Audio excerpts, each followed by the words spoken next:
Hezbollah es un partido político, pero además ha sido parte del gabinete de los gabinetes de gobierno, de los ministerios de Líbano, pero además es una bancada parlamentaria, pero además es parte de la sociedad civil, pero además es una red de solidaridad, pero además es un movimiento social y además tiene una parte militar. Reducir toda la parte militar es muy práctico para efectos del discurso que busca satanizar la resistencia. Para asesinar a Hassan Nasrallah, las fuerzas de defensa de Israel han tenido que destruir varios edificios, lanzar ataques terroristas mediante dispositivos de mensajería y, una vez más, matar a cientos de inocentes tras arrojar al menos 15 bombas de fabricación estadounidense de 900 kilogramos de material explosivo cada una. Netanyahu dio la orden de inmolar los edificios del sur del Líbano justo mientras se encontraba en Estados Unidos para dirigirse a la Asamblea General de las Naciones Unidas. Como ahora sabemos, ni a Joe, el genocida, ni a los líderes de su banda en Occidente, ni a los esbirros ubicados en primera línea del mundo árabe que le apoyan, les importa un bledo cuántos árabes son asesinados o en qué país lo sean. Irak, Libia, Siria, Yemen. Pues ya lo sabemos, Estados Unidos y sus representantes los han regado de sangre. La actitud fue resumida por la entonces secretaria de Estado Hillary Clinton tras el asesinato sumario de Gaddafi y la entrega de facto de la nación a diversas facciones yihadistas. Vinimos, vimos, murió. Las guerras posteriores al 11S acostumbraron a muchos ciudadanos y ciudadanas occidentales y a los políticos que han elegido desde entonces a estas torturas y a estos asesinatos rutinarios. El genocidio israelí en Gaza hizo el resto. Los exultantes ministros del gabinete israelí se regocijan ante cada atrocidad cometida y piden más. Las cadenas de televisión israelíes retransmiten imágenes de mujeres sionistas normales y corrientes gritando que sus hijos son superiores a los asquerosos árabes, a sus homólogos, que solo merecerían la muerte. Las instituciones políticas y culturales que toleran los campos de exterminio en Palestina considerarán ahora que el asesinato de Nasrallah pues será un triunfo y que lo demás son daños colaterales. 700 muertos por los ataques aéreos y más de 50 por los ataques perpetrados con los buscapersonas y con los walkie-talkies, además de millares de heridos. Dirán que todo eso era un daño colateral necesario. Bueno, esto lo escribe Tarek Ali hoy en Diario Red. ¿Quiénes son los terroristas? Esa es la pregunta fundamental hoy. Permitidme, amigos de la base, recordaros un pasaje de Alicia a través del espejo de Lewis Carroll. Cuando yo empleo una palabra, insistió Humpty Dumpty en tono desdeñoso, significa lo que yo quiero que signifique, ni más ni menos. La cuestión está en saber, repuso Alicia, si usted puede conseguir que las palabras signifiquen tantas cosas diferentes. La cuestión está en saber, replicó Humpty Dumpty, quién manda aquí. Eso es todo. La cuestión es saber, amigos y amigas, quién manda aquí. Y quien manda domina el significado de las palabras. Bienvenidos y bienvenidas a La Base. La Base, con Pablo Iglesias, Irene Zugasti, Manu Levín e Ina Afinogénova. Bueno, hoy hablamos en La Base de los ataques de Israel contra el Líbano, contra la población civil del Líbano, contra Hezbollah. Irene Zugasti, ¿qué nos tienes preparado? Bueno, pues vamos a hacer balance de este fin de semana, ¿no? De las cifras y de lo que ha ocurrido en el Líbano y más allá, y sobre qué significa la muerte de Nasrallah para toda la región. Manu Levín, ¿qué dice la prensa? Bueno, vamos a seguir viendo el diccionario de la prensa sobre los ataques de Israel en el Líbano, el asesinato de Nasrallah, y vamos a ver algo que ha sucedido en televisión española. Esperen la sección. Ina Afinogénova, cuéntanos. Bueno, una hora antes de lanzar el ataque contra el Líbano, Netanyahu ha dado un discurso ante la Asamblea General de la ONU, así que vamos a analizarlo un poquito. Bueno, y hoy vamos a contar con Néstor Prieto de Descifrando la Guerra, al que le vamos a preguntar por los escenarios en el Líbano tras el asesinato de Nasrallah. Arrancamos, Xavi. La base de datos. Informa Irene Zugasti. Adelante, compañera. El pasado sábado, 28 de septiembre, tras una intensa noche de bombardeos en el sur de Beirut, el ejército israelí anunciaba que había eliminado al líder de Hezbollah, Sayed Hassan Nasrallah. Tras la confusión inicial, cerca del mediodía del sábado, fuentes de la propia organización Hezbollah también lo confirmaban. Nasrallah había muerto junto a varios miembros de la cúpula de la organización. El gobierno libanés ha declarado 3 días de luto nacional a partir de hoy, lunes, pero esta noticia no afecta solo al Líbano, ha sacudido a toda la región. Los gobiernos de Irán, de Siria, de Yemen o de Irak han homenajeado al líder del movimiento de resistencia libanés y han condenado su asesinato por parte de Israel. Y también lo han hecho otros estados como Cuba, Venezuela, Rusia, Turquía o Sudáfrica. Además de Nasrallah, el Frente Popular para la Liberación de Palestina ha confirmado hoy por la mañana la muerte de 3 de sus líderes también en Beirut. Sí, porque Israel no ha dejado de atacar el Líbano durante los últimos días, como les hemos venido contando las pasadas semanas, y la cifra de asesinados en los bombardeos y los ataques israelíes contra los libaneses ya han superado el 1,5 millar de muertos y más de 7.000 personas heridas, según el gobierno del país. 105 muertos solo en la noche de ayer domingo. En Beirut, Israel además ya no se limita a los barrios, a los suburbios del sur de la capital, y esta madrugada ha bombardeado el área de Kola, que es el centro de la ciudad, algo que no ocurría, dicen, desde 2006. Pero no es el único frente en el que se está centrando Israel. Esta noche también ha bombardeado Yemen, anunciando una operación a gran escala al oeste del país para atacar, según Tel Aviv, objetivos hutíes. Recuerden que ya en julio lanzó otro ataque parecido al país vecino para atacar sus infraestructuras energéticas. Y el genocidio israelí tampoco se ha detenido en la Franja de Gaza. Ayer domingo, otras 28 personas han muerto a manos del ejército israelí allí. Gaza, Cisjordania, Líbano, Yemen, como se preguntaba nuestro colaborador Lautaro Rivara, ¿cuánto falta para que las bombas indiscriminadas de precisión, los arrasadores ataques quirúrgicos y el caprichoso derecho a defenderse de Israel destruya tu casa, tu comunidad, tu país o a la propia humanidad? Bueno, quizá convenga explicar quién fue Hassan Nasrallah y por qué su muerte tiene un simbolismo fundamental para el Líbano, para Palestina y para toda la región. Nasrallah es considerado para gran parte de estos pueblos como un héroe, convertido desde este fin de semana en un mártir por la causa de la liberación nacional palestina. En su biografía se suele señalar que era nacido de una familia de tenderos en los suburbios de Beirut, que se crió junto a drusos, cristianos, armenios, palestinos y chiitas, y que su familia tuvo que desplazarse a causa de la guerra civil del Líbano de 1972 hacia el sur del país. Profundamente religioso, pronto se integró en un seminario chiita y después en las milicias chiíes de la organización Amal. También pasó por un seminario en Irán y articuló Hezbollah, inspirado en las doctrinas de la revolución islámica iraní.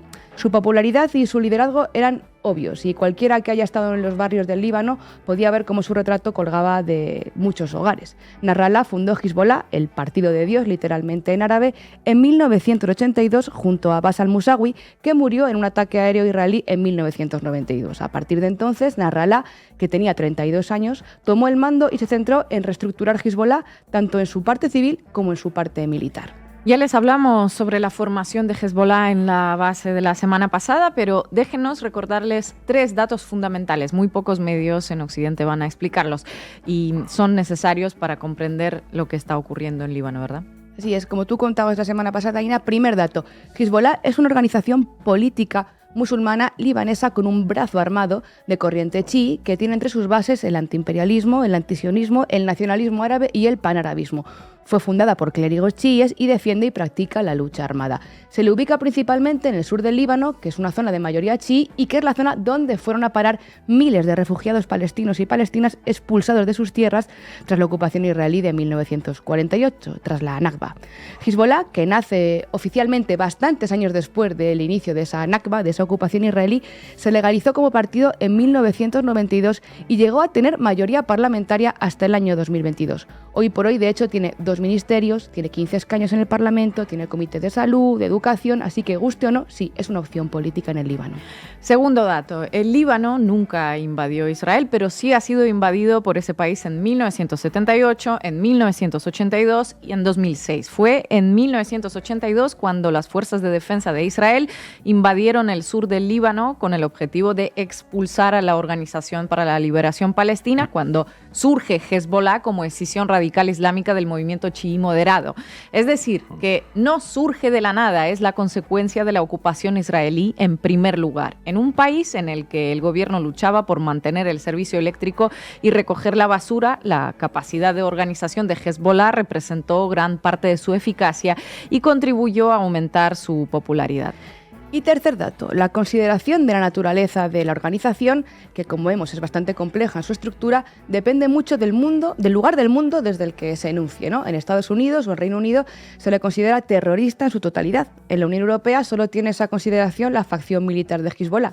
Y podría decirse que Hezbollah existe porque se implantó allí donde los movimientos nacionalistas laicos fracasaron frente a la ocupación israelí. Aunque a muchos les conviene mezclar churras con merinas, Hezbollah es islamista radical, pero no tiene ningún vínculo con organizaciones como el ISIS-Daesh o como Al-Qaeda. De hecho, Hezbollah en 2006 declaró que el wahabismo era su enemigo y lo equiparó a Israel. El wahabismo, recordemos, es la corriente radical conservadora suní del Islam que profesan esas organizaciones y que es la oficial en Arabia Saudí, enemigo regional de Irán. De hecho, allí en Arabia Saudí se ha celebrado su muerte. Y cuarto dato, la guerra del Líbano de 2006, que también fue narrada como una guerra Israel-Hezbollah, sumó 1.100 víctimas en un mes. Ahora mismo hay más de 1.000 víctimas, 1.000 personas muertas en Líbano en apenas 15 días.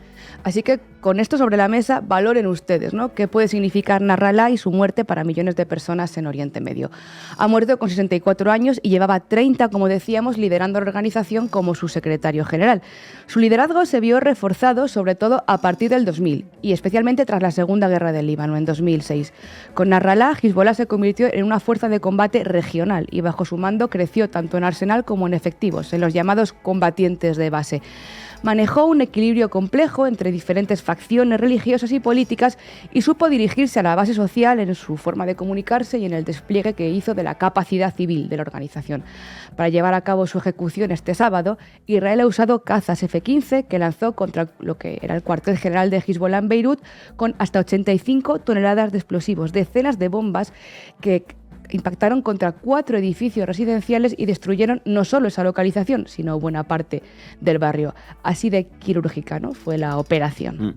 Bueno, y recordemos que fue el primer ministro israelí, Benjamin Netanyahu, quien aprobó el inicio de la operación Nuevo Orden desde Nueva York, probablemente desde los mismos despachos de la sede de Naciones Unidas, donde intervendría poco después, ahora nos contará Ina, para decirle al mundo: We are winning, estamos ganando. Según informaba New York Times, la operación ha sido el resultado de una serie de operaciones de inteligencia desarrolladas por la unidad israelí 8200, que ha desarrollado una estrategia de ciberinteligencia para monitorear los movimientos de Hezbollah con drones y satélites sobre Líbano.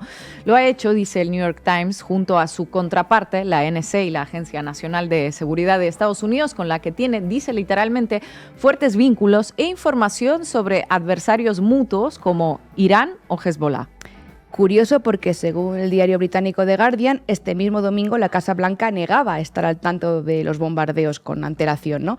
Así que vamos a hacer por último un repaso rápido por algunas de las reacciones a la muerte de Nasrallah desde Occidente. Por ejemplo, en Estados Unidos, el todavía presidente Joe Biden afirmaba que el asesinato de Nasrallah es una medida de justicia por sus numerosas víctimas, entre ellas miles de civiles estadounidenses, israelíes y libaneses, y reiteró que Estados Unidos apoya plenamente el derecho de Israel a defenderse. En la misma línea, la vicepresidenta y candidata demócrata a la Casa Blanca, Kamala Harris, que calificó al líder de Hezbollah de terrorista con sangre estadounidense en sus manos y afirmaba en un comunicado que durante décadas su liderazgo en Hezbollah ha desestabilizado Oriente Medio, insistiendo Harris en su compromiso inquebrantable con la seguridad de Israel. Desde las filas republicanas de la candidatura de Donald Trump insisten en que no hay lugar para el alto al fuego. El republicano está empeñado en mostrar que es el mayor aliado de Tel Aviv. Cualquiera que haya estado pidiendo un alto el fuego en el norte está equivocado, no hay vuelta atrás para Israel. Un alto el fuego le borraría del mapa, afirma Trump. Es más, hace unos días se presentó en la Cumbre Nacional Israelí-Americana de Washington y se dedicó a afear al lobby israelí que votasen mayoritariamente al Partido Demócrata. Según Trump, él será el mejor presidente para Israel. Sin embargo, el voto pro-sionista y las donaciones siguen siendo mayoría entre los demócratas. Creo que en castellano decís algo algo así como estar entre Málaga y Malagón. Estar entre Málaga y Malagón, efectivamente. En la Unión Europea, la ministra de Asuntos Exteriores de Alemania, Annalena Baerbock, calificó el hecho como una situación muy peligrosa. Además, la jefa de la diplomacia alemana ha advertido, por si no se hubieran dado cuenta ya ustedes, de un riesgo de desestabilización que no es del interés para la seguridad de Israel. Tremendo que diga esto quizá el mayor aliado de Israel en Europa, como es Alemania. Y una señora que, si no me equivoco, es de los verdes, esta tal Baerbock. En fin, Francia y Reino Unido siguieron advirtiendo del riesgo de escalada y su preocupación por la grave situación de desestabilización. Da igual cuando escuchen ustedes esto. Y ahora muchos periódicos se preguntan si esta ha sido una estocada definitiva a Hezbollah y quién podría sustituir a Nasrallah en el liderazgo de la estructura. Israel celebra un descabezamiento casi letal a la organización y sobre todo moral, pero de momento se desconocen los próximos pasos que va a dar la organización. Y si volvemos a las calles de Beirut, como escribía la corresponsal Marta Maroto en Contexto, en las páginas de Contexto ayer domingo, en la memoria de los libaneses y de las libanesas están grabadas las imágenes de la guerra de 2006, cuando solo quedaron los cráteres de una de las áreas más pobladas de la capital y donde Hezbollah goza de mayor apoyo, Dahie, que es el suburbio chiita de Beirut, el más golpeado por las bombas israelíes, y también el lugar donde la población local y la extranjera encuentran precios más asequibles y servicios. Cuenta Maroto que Hezbollah opera allí como un estado paralelo contra la disfuncionalidad del Estado libanés, ofreciendo servicios y protección. Al desplazamiento en la capital se suman las cientos de miles de personas. Naciones Unidas habla de 210.000, el gobierno libanés de casi 1 millón, que desde hace una semana han tenido que abandonar el sur del Líbano y el este del país. Una de esas personas que ha tenido que dejar su casa, un hombre llamado Qasem, decía ayer a Marta Maroto que son 18 años desde la anterior invasión. Estamos acostumbrados a la guerra. Imagínese lo que es vivir resignándose durante décadas a que no hay alternativa a la barbarie. En fin, tremendo escuchar esto. Gracias, compañera. موجود بالعالم العربي بموضوعات إسرائيل وأمريكا ومنرجع من عيد ومنرجع من كاري وهاي اسمح لي أقول لك أكذوبة اللوبي الصهيوني إنه اليهود هن حاكمين أمريكا وهن بياخذوا القرار وهن عاملين وهن مساويين ومشاكل. لا، أمريكا هي صاحبة القرار. Manu Levin, adelante. ¿Qué tal, Pablo? Adelante. Titulares al banquillo. El análisis mediático de Manu Levin. El gobierno de Sudáfrica condenó la escalada de ejecuciones extrajudiciales en Oriente Medio, entre ellas el trágico asesinato de Nasrallah. La magnitud de los daños causados por estas explosiones indiscriminadas es profundamente preocupante y merece la enérgica condena de la comunidad internacional. Estos ataques contra civiles constituyen una grave violación de los derechos humanos internacionales y del derecho humanitario, declaró el Ministerio Sudafricano de Asuntos Exteriores y Cooperación Internacional en un comunicado difundido a última hora del sábado. Sudáfrica expresó su pésame a las familias de las víctimas y su solidaridad y apoyo al gobierno del Líbano en estos difíciles momentos de continuos ataques por parte de Israel. Estas acciones sirven para exacerbar una situación ya tensa en Oriente Medio y parecen estar dirigidas a socavar los esfuerzos internacionales de paz en la región, apuntó el gobierno sudafricano. Sudáfrica condena inequívocamente estos asesinatos selectivos y la reciente campaña de bombardeos contra el Líbano, que ha causado la trágica pérdida de más de 720 vidas desde que el conflicto se recrudeció el lunes, añadió el departamento dirigido por Ronald Lamola.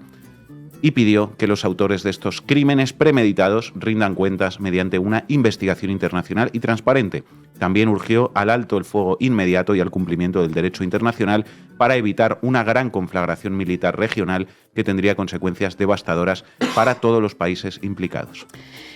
Esto que recogía ayer Infobae es la posición del gobierno de Sudáfrica, uno de los países de todo el mundo que está representando un papel más digno en el último año de genocidio, sobre los ataques de Israel en el Líbano y el asesinato de Nasrallah. No es Irán, no es Siria, no son los hutíes de Yemen, es el gobierno de Sudáfrica. Escalada de ejecuciones extrajudiciales, explosiones indiscriminadas que merecen una enérgica condena, ataques contra civiles, grave violación del derecho humanitario, acciones dirigidas a socavar la paz, crímenes premeditados, pésame a las familias de las víctimas, consecuencias devastadoras. Estos son los términos del comunicado sudafricano que llama a evitar una gran conflagración militar regional. Pues la verdad es que suena razonable, ¿no? Imagino que la prensa del Jardín Europeo, siempre muy preocupada por la paz y por el derecho internacional, internacional se expresará en términos similares a los de Sudáfrica, ¿verdad, Levin? Al menos los medios mínimamente serios. ¿Me equivoco? Se expresan en términos similares a los que llevamos viendo casi un año y que ya comentamos la semana pasada. El nuevo 7 de octubre que planeaba Hezbollah en las páginas de El Español. La inteligencia israelí tuvo conocimiento de un plan de Hezbollah similar al que tuvo lugar el 7 de octubre, pero con un escenario diferente, Galilea. La milicia chií pretendía cometer una masacre similar, incluyendo la ocupación de la Galilea israelí. Israel ya ha invadido el Líbano en el pasado, pero sus bombardeos contra el Líbano se justifican porque dicen que los libaneses planeaban invadir Israel. Ya. La escalada para la desescalada en el ABC. A corto plazo es de esperar, sin embargo, que se reduzca el peligro de una invasión terrestre de Israel del sur del Líbano con la consecuente magnificación del conflicto. El asesinato selectivo de líderes de Hezbollah, culminado con el de su líder máximo, es un golpe al prestigio y a la capacidad de maniobra del grupo chií, que tiene secuestrados a los otros 2/3 del Líbano, el suní y el cristiano. Algo, decía ABC, que debería acallar a medio plazo el ruido de los misiles y de las represalias aéreas. Bombardeos para acallar el ruido de los misiles, escalada para la desescalada, si recordáis lo comentábamos la semana pasada, y en esas últimas líneas del ABC asomaba otro marco mental que despliega hoy la propaganda mediática prosionista. Este no lo habíamos comentado aquí todavía, y es el siguiente: hay que dar gracias a Israel por salvar a los árabes de las garras de los terroristas. Es más, los árabes del mundo ahora mismo están celebrando los bombardeos y dando gracias a Israel. Prensa británica, The Telegraph. Dado que Hezbollah ha sido culpado por causar gran parte de la profunda crisis económica y administrativa del Líbano, una recalibración del panorama político del país sería bien recibida por muchos libaneses fuera de la base de musulmanes chiitas del movimiento. Esto dice The Telegraph, y no es nada al lado de lo de Daily Mail. El anuncio de más ataques aéreos selectivos se produjo mientras sirios e iraníes celebraban tras la muerte de Nasrallah en la capital libanesa, Beirut, el viernes. En la ciudad de Idlib, en el norte de Siria, hubo escenas de júbilo, donde la gente salió a las calles tocando bocinas, repartiendo dulces y agradeciendo a los israelíes. Es que no lo estábamos entendiendo bien, amigos, amigas y amigues. Todo esto va de salvar a los libaneses de Hezbollah. ¿Cómo? Pues muy fácil, matándolos, así se salvan. Tú matas libaneses y así ya no tienen que preocuparse por Hezbollah. Es la mejor manera de salvarte. Muerto el perro, se acabó la rabia, ¿no? Bueno, tremendo lo de la prensa británica, pero volvamos a España, porque lo decía al principio, vamos a detenernos un poco en lo que ha hecho Radio Televisión Española. El día en que sabemos que el ejército de Israel ya ha asesinado en el último año a más de 1.600 personas en el Líbano, más de 1.000 en estas últimas 2 semanas en los ataques contra el país vecino, la televisión pública en España decide que lo que tiene que hacer es entrevistar en el canal 24 horas al portavoz de la masacre, Ronnie Kaplan, para que defienda su propaganda durante 8 minutos. Dale al play, Xavi. Hablando de una operación dentro de un lugar civil que es el Dahie, como decía Almudena, que es uno de los barrios allí en Beirut. Como pueden ver, el cuartel general del ejército terrorista estaba debajo de edificios civiles, lo que venimos diciendo hace muchos años, hasta qué punto Hezbollah se esconde detrás de población civil, haciendo caso omiso al derecho internacional, y nosotros seguimos adelante con un objetivo muy claro. No estamos buscando guerras, estamos buscando remover amenazas, estamos buscando que 60.000 israelíes que están refugiados en su propio país desde el 8 de octubre, tiempo en el cual Hezbollah se unió al Hamas luego de la masacre de Hamas del 7 de octubre del 23, estamos buscando moverlos hacia el norte, y por eso vamos a seguir eliminando cabecillas del ejército terrorista, vamos a seguir alcanzando objetivos de armamentos estratégicos que tiene Hezbollah, con el objetivo que se vaya más hacia el norte, no sin antes prevenir a la población civil que salga de los sitios que estamos alcanzando, en la medida de lo posible, claro que no, en este tipo de operaciones sorpresa. ¿He escuchado yo mal o acaso acabamos de oír a un portavoz del ejército de Israel acusando a alguien de hacer caso omiso al derecho internacional? ¿Ha ocurrido esto? Ha ocurrido esto en la televisión pública, has escuchado bien, efectivamente, que es algo así como si, no sé, Hitler acusara a alguien de genocidio. Todo en los micrófonos de la televisión pública. Bueno, y por lo demás, pues ya lo hemos oído, ¿no? Lo mismo de siempre. Hezbollah se esconde detrás de población civil a la que usa como escudos humanos. Nosotros les prevenimos para que se vayan, aunque bueno, esta vez no lo hicimos. Los más de 1.600 muertos en los últimos días, daños colaterales, irresponsables que no hicieron caso de nuestros avisos. Uh-huh. También se califica a Hezbollah, lo escuchábamos en repetidas ocasiones, como ejército terrorista, yendo, por cierto, más allá de la propia consideración que le da la Unión Europea, que califica así, como decía Zugasti, al brazo armado, pero no al resto de la estructura del partido político Hezbollah, que, como nos han recordado también Zugasti, pues tiene peso electoral, concejales, parlamentarios, etcétera. Pero bueno, es como, ok, ejército terrorista y partido terrorista, pero por esa regla de tres, más allá de opiniones o juicios de ningún tipo sobre Hezbollah, ¿cuándo vamos a escuchar en televisión española llamar al Likud, el partido de Netanyahu, partido terrorista? O al ejército de Israel del señor Ronnie Kaplan, ejército terrorista, ¿no? Pues no, terroristas son siempre todos los demás, y los que asesinan a civiles por millares, bombardean a niños o hacen explotar artefactos en un mercado o en un funeral son ilustres portavoces de una democracia que tienen derecho a ser entrevistados y a defender sus asesinatos en la televisión pública. Más del portavoz Kaplan en el canal 24 Horas. Pero aún así hay población civil que se encuentra en las zonas bombardeadas.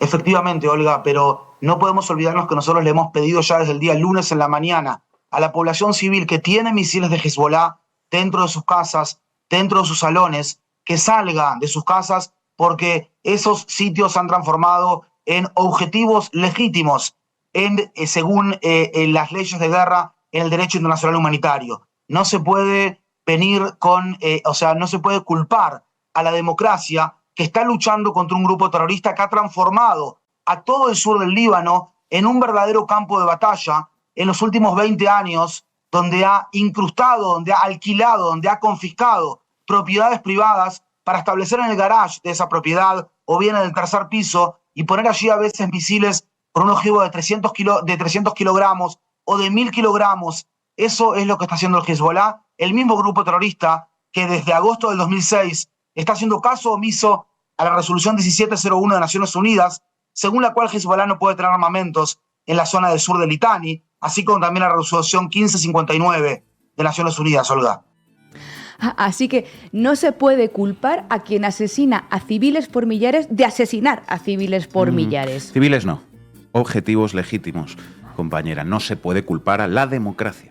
Es una verdadera vergüenza que la televisión pública preste sus micrófonos al portavoz de un ejército genocida para que hable de objetivos legítimos y para que se permita acusar a otros, una vez más, atención porque esto es muy fuerte, de hacer caso omiso al derecho internacional humanitario. ¿Pero esto qué narices es? De hacer caso omiso al derecho internacional humanitario, te tienes que reír también, y de confiscar propiedades privadas, que ya no sé si te tienes que reír, llorar, dar una voltereta o qué. Se le olvidaron los más de 600.000 colonos ilegales que están en Cisjordania confiscando tierras, viviendas, hasta huertos. Bueno, las cientos de miles de propiedades, pueblos enteros confiscados a los palestinos durante 75 años. ¿Qué pasa con eso?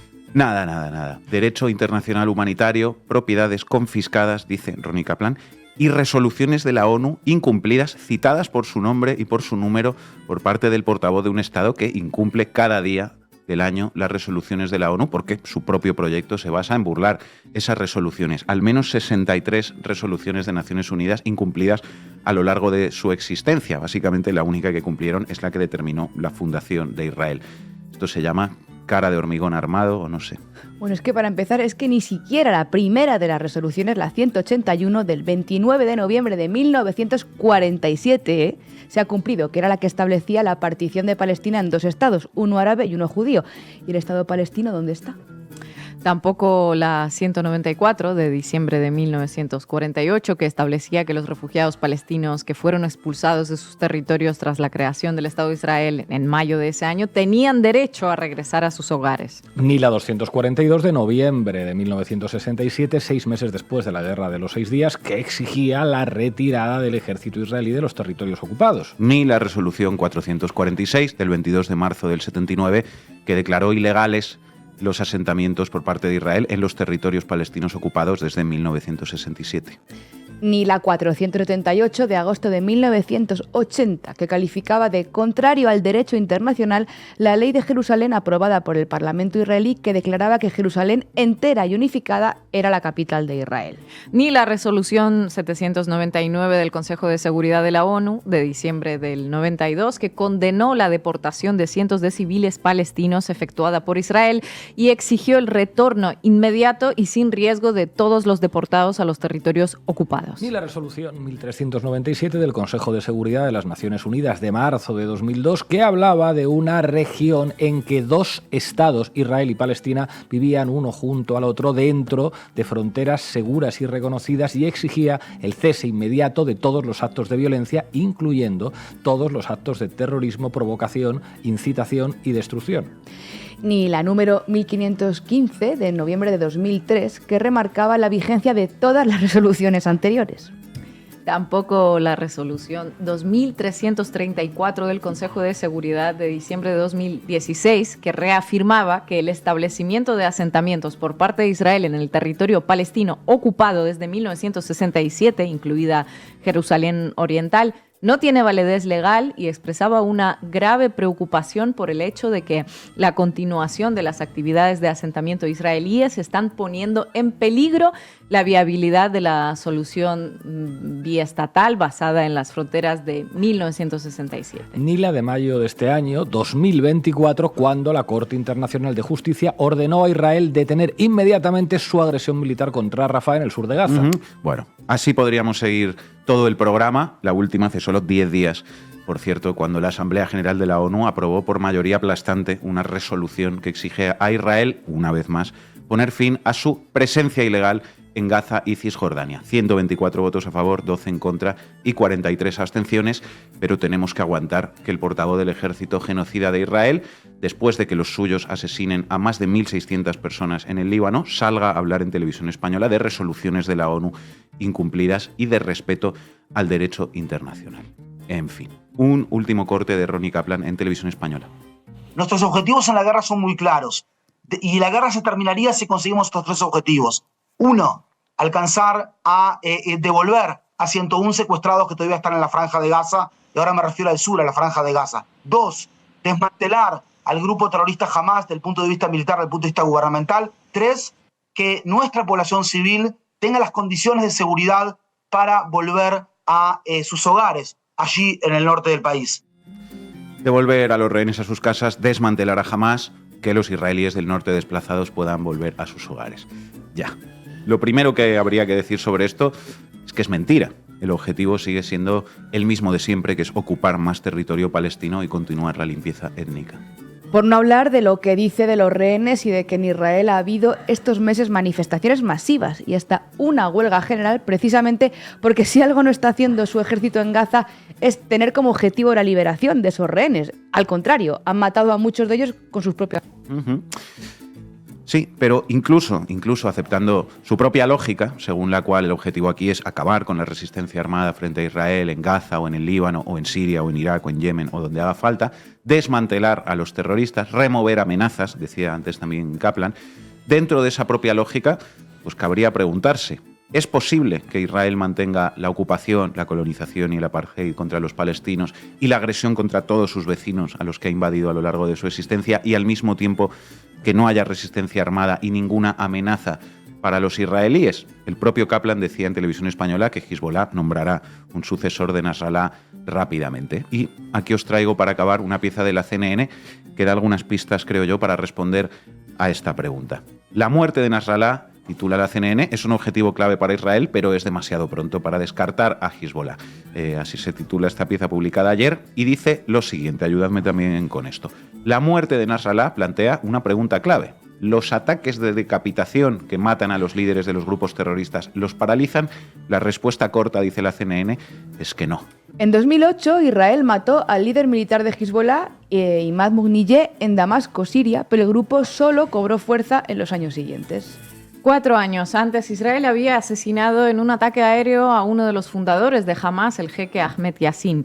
Sin embargo, el grupo no se desintegró y casi 2 décadas después siguió perpetrando los ataques del 7 de octubre en Israel, en los que murieron unos 1.200 israelíes en un solo día. Más recientemente, en julio, Israel afirmó haber asesinado a uno de los autores intelectuales de los atentados del 7 de octubre, Mohammad Deif, un comandante militar clave de Hamas, pero el grupo combatiente sigue luchando en Gaza, ¿no? Sigue la CNN. Estados Unidos tiene su propia historia de líderes terroristas eliminados con la esperanza de paralizar a sus enemigos. Cuando Abu Musab al-Zarqawi, el líder de Al-Qaeda en Irak, fue asesinado en un bombardeo estadounidense en 2006, se consideró un gran avance porque Al-Qaeda en Irak estaba contribuyendo significativamente a la guerra civil que entonces desgarraba al país. 8 años después, Al-Qaeda en Irak acabó transformándose en ISIS, que se apoderó de un territorio del tamaño de Portugal y gobernaba una población de unos 8 millones de personas en Irak y Siria. En mayo de 2016, el entonces presidente Barack Obama autorizó un ataque con drones en Pakistán que mató al líder de los talibanes, el mulá Akhtar Mohamed Mansour. Sin embargo, hoy los talibanes controlan todo Afganistán. A principios de enero de 2020, el entonces presidente Donald Trump ordenó un ataque en Bagdad, Irak, que mató a Qasem Soleimani, comandante de la Fuerza Quds de la Guardia Revolucionaria Islámica de Irán, que era crucial para las relaciones de Irán con sus fuerzas subsidiarias en la región, como Hezbollah, Hamas, los hutíes en Yemen y las milicias chiitas en Irak.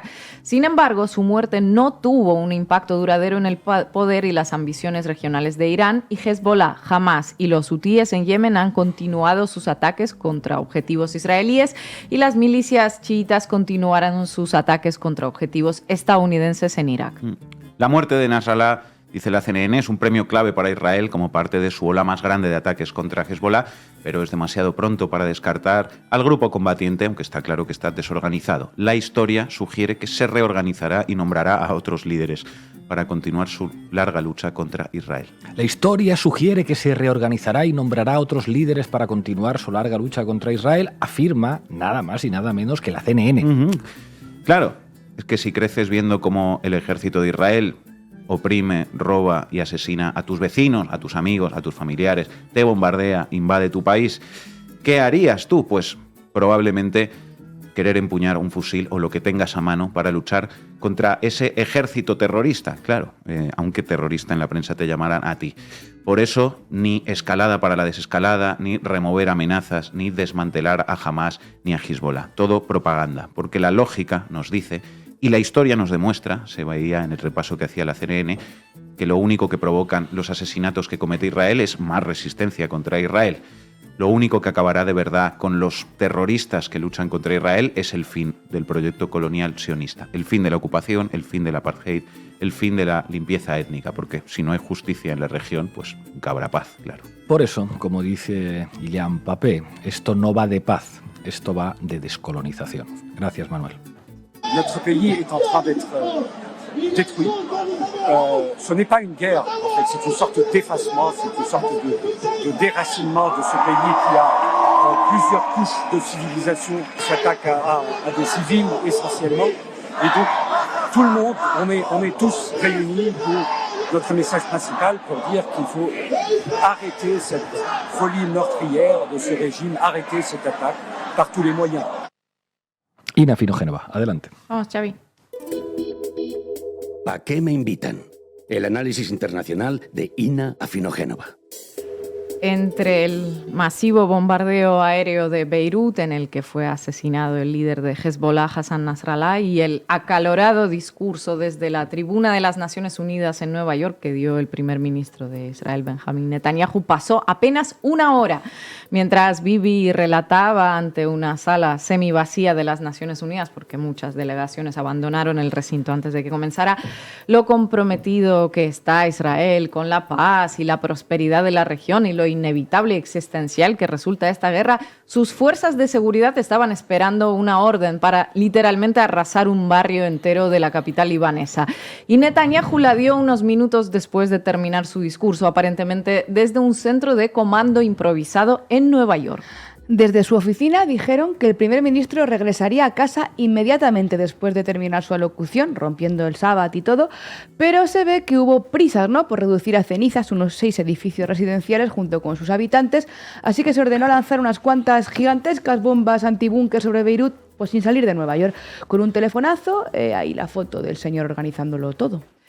Olga Rodríguez, cuyos artículos recomendamos encarecidamente en este programa, se preguntaba ayer en una nueva entrega para el diario.es cómo reaccionaría la comunidad internacional occidental si fuese Rusia la que bombardeara la capital de una nación mientras Putin ofrece un discurso en la sede de las Naciones Unidas. Las comparaciones son odiosas, sí, pero recordemos que Putin ni siquiera puede acudir a esa sede porque pende sobre él la orden de detención de la Corte Penal Internacional. Netanyahu no solamente entra y sale como Pedro por su casa, sino que encima va dando lecciones, discursos en algunos congresos de por ahí donde incluso le aplauden. Se saca de la manga mapas alternativos de Oriente Medio en los que Palestina no existe, donde solamente existe el Gran Israel. Netanyahu amenaza a países enteros desde la tribuna de la Asamblea General de Naciones Unidas, al tiempo que acusa a la propia ONU, allí mismo, por supuesto de que, ya se lo imaginan ustedes, de antisemita, la ONU. Todo esto con una Europa que le sigue suministrando armas y con unos Estados Unidos que le siguen financiando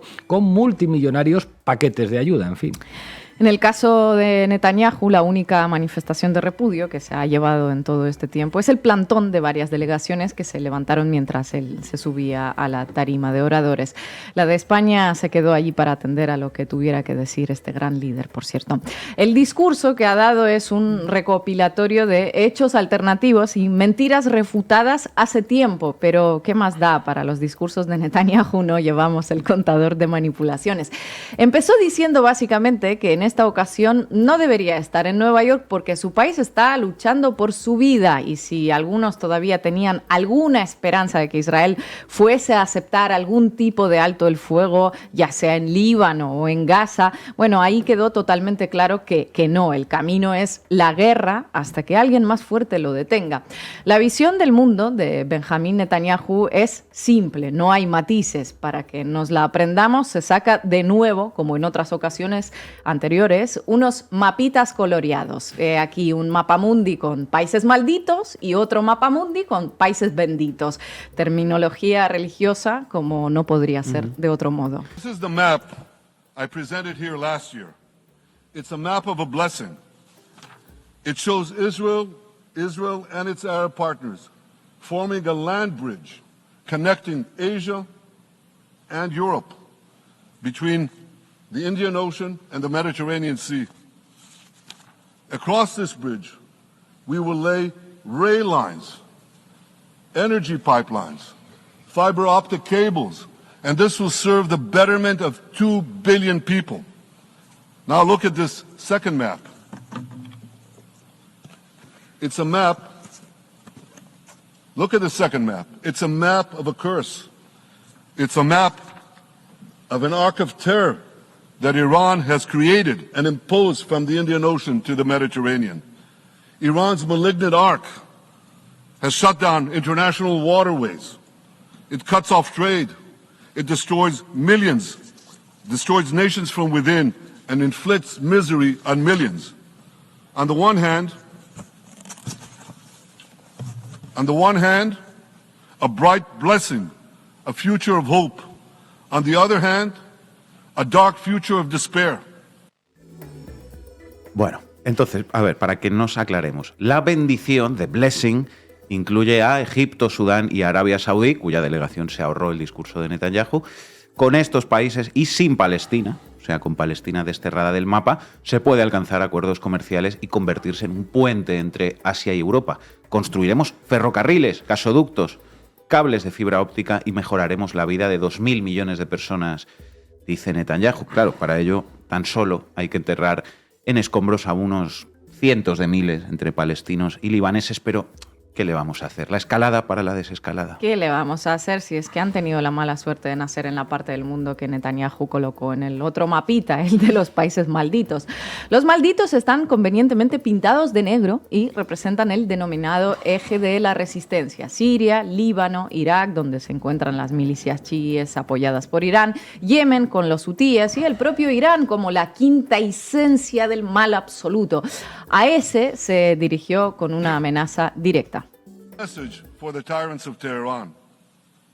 If you strike us, we will strike you. There is no place.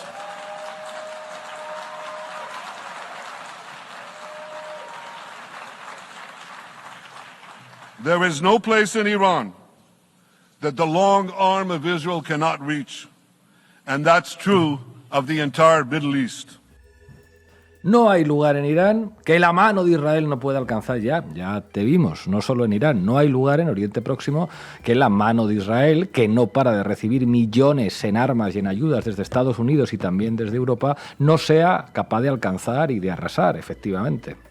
Nada nuevo en el discurso, los mismos recursos gráficos, los mapas en colores, la misma inversión de culpas, Israel solo se defiende, y los mismos enemigos, Irán y sus proxies, Hamas y Hezbollah.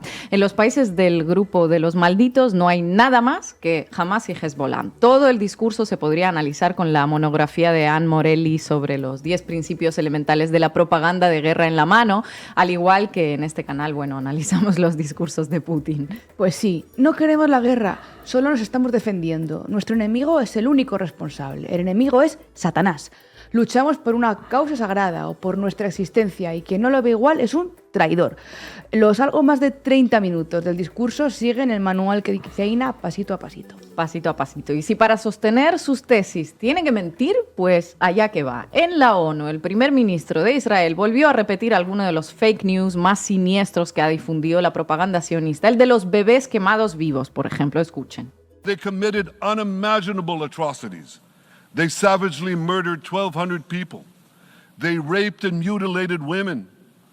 They beheaded men. They burnt babies alive. They burnt entire families alive. Babies, children, parents, grandparents, in scenes reminiscent of the Nazi Holocaust. Así, los niños quemados vivos llegaron directamente a la Asamblea General de la ONU. Un pequeño recordatorio. En este programa les contamos hace unos meses cómo surgió este bulo, quién lo promovió y con qué objetivos. Comenzó por una guerra entre las distintas ONGs sionistas por conseguir fondos. Para ello se inventaron historias de lo más escalofriantes y se han ido contando en medios con todo el lujo de detalle. Los storytellers que más visibles se han hecho y más dinero recaudaron por ello fueron Yossi Landau, de la organización ultraortodoxa Saka, ahí lo veis llorando, contando una historia que se acaba de inventar, y Eli Beer, presidente de la ONG competidora de Saka, la United Hatzalah. Eli Beer ha hecho una gira por Estados Unidos contando la historia que finalmente recogió Netanyahu ante la ONU. We saw the most horrific things I saw in my own eyes. Little kids who are beheaded. We didn't know which head belongs to which kid. We saw a little baby in an oven. They put him in, these bastards put these babies in an oven and put on the oven. We found the kid a few hours later. Desde luego nunca se pudo dar con nadie de la familia de los niños horneados, ni quien los conozca, ni quien los haya visto con sus propios ojos. Y a Yossi Landau y a Eli Beer se les pilló difundiendo otras mentiras. Netanyahu retoma la misma mentira y la suelta en la ONU. ¿Por qué? Porque puede, no le van a hacer nada, nadie le va a cuestionar. Si en casi un año de genocidio no se le ha cortado el grifo, ¿qué más da que volvamos a escuchar la historia de los niños quemados vivos? Y no solo eso, puede también echar pestes de la propia ONU, acusarla de antisemita y cargar contra la Corte Penal Internacional. Todo ello pese a la ausencia de varias delegaciones con un ruido intenso de aplausos de fondo. ¿Quiénes son estas personas que están aplaudiendo? Cuéntanos. Algunas de ellas, según Netanyahu, son familiares de los rehenes de Hamas, pero parece que hay alguien más. Un periodista chino se lo preguntó al representante de la ONU. Escuchen la respuesta. One last question. We also hear a lot of cheerings when Prime Minister Netanyahu is delivering his speech. May I know Do you know where those visitors are coming from? The Israeli delegation, like any other delegation, is allowed to bring guests when their head of delegation speaks. So, those are guests of the Prime Minister, but as I said, every delegation is allowed to do that. How many people can each delegation? I don't have the number on top of my head. Okay, but you know they are the guests from the Israeli delegation. What I'm telling you is that was my understanding. Yes. Okay. Invitados, lo habéis oído. Israel tiene el derecho a traer a sus invitados, vamos, que son figurantes que te puedes llevar para que te aplaudan y te den palmaditas en la espalda mientras haces apología de la guerra, del genocidio y mientras amenazas y mientes. Llevábamos ya meses diciendo aquí que la historia nos va a recordar por las posturas que estamos tomando ahora ante la masacre que todos estamos viendo en directo, ante esta ignominia que nos interpela a todas y a todos. En las Naciones Unidas ya pudimos ver, por ejemplo, la postura de España, que con una mano hace algo tan inútil ahora mismo como reconocer al Estado palestino, pero con la otra deja a sus representantes en la ONU sentaditos atendiendo a las explicaciones de un genocida. En esta ocasión, lo que nos ha vendido Bibi Netanyahu es algo tan fundamental como la posibilidad de instalar cables de fibra óptica por el terreno que ahora mismo están arrasando a base de bombardeos. Y por otra parte deja bien claro también con sus mapitas que Palestina es Israel, ¿no? Así que el supuesto derecho a la autodefensa que proclama queda desactivado. Si ese territorio está bajo su administración, pues lo suyo sería localizar a los presuntos responsables del 7 de octubre, detenerlos y llevarlos ante un juez para que se les juzgue. Aquí no hay ninguna guerra que él dice que están librando. Aquí lo que hay es la aniquilación de un pueblo, el deseo de que desaparezca del mapa, al menos en la zona que Israel considera de su propiedad, por derecho divino. Y bueno, en eso están. Y eso es lo que han dicho que tienen pensado hacer ante todas las naciones del mundo en la Asamblea General. No es que oculten sus planes precisamente. Y ante esto, el silencio, cuando no el apoyo directo de todos esos países que se consideran el faro moral del planeta. Gracias, compañera. En lucha contra este genocidio y en protesta por el colaboracionismo de un gobierno que se mantiene impasible ante una matanza de la que de todas maneras nos están involucrando, queramos o no, a través de nuestros impuestos, a través de las empresas armamentísticas que hay en este país que colaboran directamente con Israel. Menos armas para Israel y más inversiones en gasto social, en educación, en sanidad. Néstor Prieto, de Descifrando la Guerra, muchísimas gracias por atender a Canal Rey y a La Base. Gracias a vosotros por la invitación. Te quiero preguntar, ¿qué escenarios se abren a partir de ahora? Se especula mucho sobre una respuesta militar por parte de Hezbolá en una escala desconocida, se especula mucho por la posibilidad de que Irán responda en una escala desconocida. ¿Tú ves estos escenarios factibles? Bueno, desde luego está claro que avanzamos hacia una escala del conflicto porque no estamos empezando de cero la situación. Desde el 7 de octubre en el Líbano se están viviendo enfrentamientos que inicialmente habían estado concentrados en los 140 kilómetros de frontera entre el Líbano y los territorios ocupados de Palestina. Al principio era un intercambio de fuego artillero, de intercambio de uso de drones, de misiles. Poco a poco eso está escalando y los ataques que está llevando a cabo Israel no tienen ningún tipo de precedente. Para ver un bombardeo sobre la ciudad de Beirut, como el que hemos visto esta madrugada, para ver un ataque tan importante sobre la infraestructura de Hezbollah, nos tenemos que ir al 2006, la última vez que Israel invadió el Líbano. Por tanto, la virulencia de los ataques israelíes, desde luego, obliga, desde un punto de vista práctico, a Hezbollah a tener que responder. Las capacidades militares de Hezbollah son mucho mayores que las que tiene Hamás. Son sin duda, dentro del mundo del eje de la resistencia, la organización que más capacidad de respuesta tiene. Falta por ver cómo se concretaría, pero ante todo lo que podemos decir es que no hay mucho más margen. Si no estamos ya a las puertas de un conflicto abierto directo entre las dos partes, no hay mucho más que esperar. Ya hemos tenido una fase de bombardeos, ya hemos tenido una fase de intercambio de fuego artillero y sin duda alguna la respuesta de Hezbollah parece que nos acerca cada vez un poquito más a una invasión terrestre de Israel, que es el escenario que Netanyahu está intentando buscar y legitimar. Está intentando crear el marco y el asesinato de Nasrallah obliga a una respuesta que podría ser la última excusa ya para legitimarse. Ugasti. Hola Néstor, gracias por estar en La Base. ¿Qué opciones se barajan? ¿Qué respuesta se espera por parte de Hezbollah? Bueno, lo que hemos visto hasta ahora, aunque es cierto que nunca hemos visto un ataque de esta magnitud, hemos visto, por ejemplo, el asesinato porque esto tiene una progresión escalada. O sea, vimos el asesinato de Ismail Haniyeh, del líder de Hamas, hace unos meses en territorio iraní, pero el asesinato de Hassan Nasrallah no tiene ningún tipo de precedente. Lo que hemos visto hasta ahora es que la respuesta no es una respuesta única y unidireccional, sino que activa la solidaridad de lo que se llama todo el eje de la resistencia. Ese grupo, esa serie de milicias que son heterogéneas, que no son todas iguales, y por tanto no hay que mirar solo al Líbano. Con seguridad el ataque que también ayer se hizo sobre Yemen es porque los hutís en Yemen van a responder.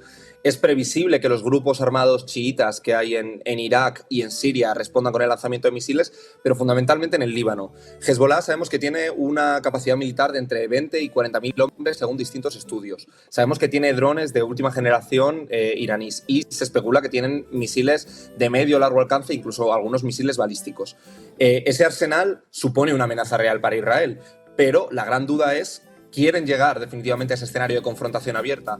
¿Quiere Israel asegurarse o arriesgarse a que pueda haber un gran número de bajas civiles y militares israelíes? ¿Las calles lo van a tolerar? ¿Van a permitir que haya un nuevo frente? Esa es la duda. Y por el otro lado, Hezbollah quiere entrar en una confrontación directa con Israel, porque eso supondría una gran merma de vidas humanas. Más todavía, y eso también implica que podría estar en riesgo su statu quo. Si Hezbollah entra en una confrontación armada, todo su estado paralelo, toda la estructura que ha amasado durante estos años, siendo un auténtico poder en el Líbano, podría estar en riesgo, porque no garantiza que empezar una guerra con el Líbano supusiese una victoria. Manu. ¿Qué tal? Muchas gracias por atendernos. Te quería preguntar un poco por las repercusiones que puede tener esto a nivel político dentro del Líbano. Hezbollah es un partido político importante, tiene parlamentarios, tiene concejales. ¿Crees que esto que está sucediendo puede reforzar políticamente a Hezbollah dentro del Líbano? ¿Crees que podemos ver a Hezbollah ganando las elecciones y gobernando en el Líbano? Bueno, es contradictorio porque, de hecho, probablemente lo que hemos visto ya es que Hezbollah se ha reforzado internamente en la lógica libanesa y en la lógica musulmana, porque es la facción que está ejerciendo con mayor claridad la solidaridad con Palestina.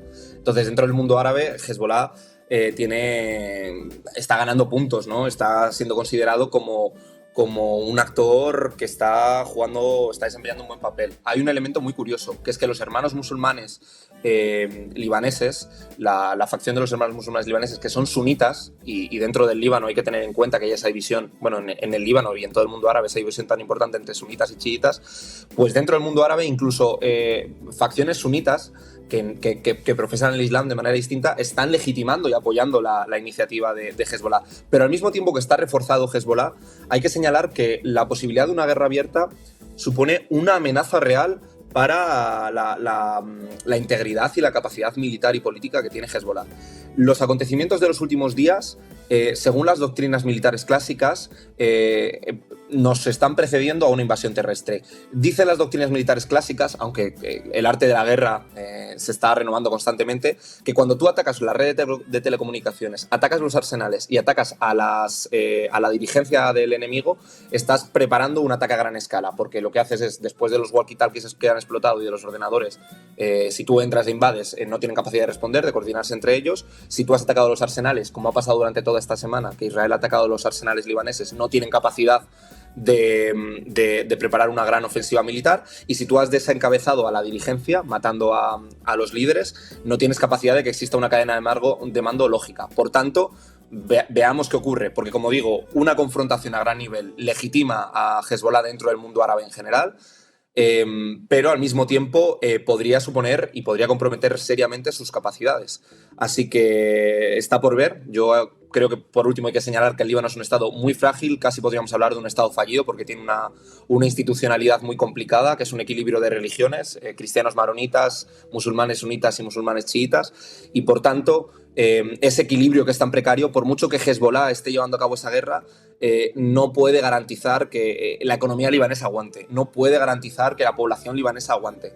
Entonces, hay muchos elementos en la ecuación. No es solo la voluntad de Hezbollah, que como digo, ni siquiera tengo claro que ellos quisiesen una confrontación abierta, sino que en el Líbano hay muchas piezas y, por tanto, pese a que ganen popularidad entre la población musulmana y árabe, que es la mayoritaria, Hezbollah no tiene asegurada una victoria en caso de que empezase la guerra, ni mucho menos. Por tanto, es un equilibrio complicado el que tienen que hacer ahora.